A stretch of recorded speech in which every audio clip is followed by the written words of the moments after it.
കേരളത്തിൽ അങ്ങോട്ടും ഇങ്ങോട്ടും ലക്കി ഡ്രോസ് ആണ്.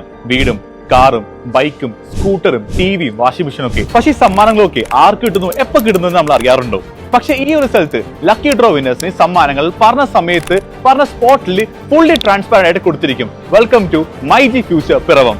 മൈജി കൊടുക്കുന്നു പറഞ്ഞാൽ കൊടുത്തിരിക്കും സമ്മാനം. ബമ്പർ സമ്മാനം Honda Activa, washing machine, 2 door fridge, TV, air fryer, fan, അങ്ങനെ കൈ നിറയെ സമ്മാനങ്ങൾ. അതേ ഗൈസ്, മൈജി കൊടുക്കുന്നു പറഞ്ഞാൽ കൊടുത്തിരിക്കും. പിറവത്തെ മൈജി ഫീച്ചർ ഓപ്പൺ ആയിട്ട് ഇപ്പൊ ഏകദേശം 1 മാസമായി. അവർ പറഞ്ഞ പോലെ തന്നെ 1 മാസം കഴിഞ്ഞപ്പോഴേക്കും ലക്കി ഡ്രോ എടുത്ത് നമ്മുടെ ബഹുമാനപ്പെട്ട MLA അനൂപ് ജേക്കബ് ബമ്പർ സമ്മാനമായ ആക്റ്റീവ വിജയ്ക്ക് കൊടുക്കുകയും ചെയ്തു. ലക്കി ഡ്രോ വിന്നേഴ്സിനെ തിരഞ്ഞെടുക്കാൻ വേണ്ടി ബഹുമാനപ്പെട്ട MLA കൂടാണ്ട് മൈജിയത്തെ മാനേജേഴ്സ് എല്ലാവരും തന്നെ ഉണ്ടായി. വളരെ ട്രാൻസ്പെറന്റ് ആയിട്ടാണ് ലക്കി ഡ്രോവിന്റെ വിന്നേഴ്സിനെ തിരഞ്ഞെടുത്തത്. MLA കൂടാണ്ട് പിറവത്തെ നാട്ടുകാരും മാനേജേഴ്സും അങ്ങനെ എല്ലാവരും കൂടിയാണ് വിജയികളെ തെരഞ്ഞെടുത്തത്. ഇത്രയും ട്രാൻസ്പെറന്റ് ആയിട്ട് ലക്കി ഡ്രോ എടുത്ത് വിജയികളെ കണ്ടെത്തി അവർക്ക് സമ്മാനങ്ങൾ കൊടുത്ത മൈജിക്ക് ഒരു ബിഗ് സല്യൂട്ട്. ഇതെല്ലാം കൂടാണ്ട് നല്ല അടിപൊളി ഓഫേഴ്സ് മൈജി പിറവത്തിൽ റൺ ചെയ്യുന്നുണ്ട്. അപ്പോൾ സമയമൊന്നും കളയണ്ട, നേരെ വിട്ടു മൈജി പിറവത്തേക്ക്. Do some shopping, be happy.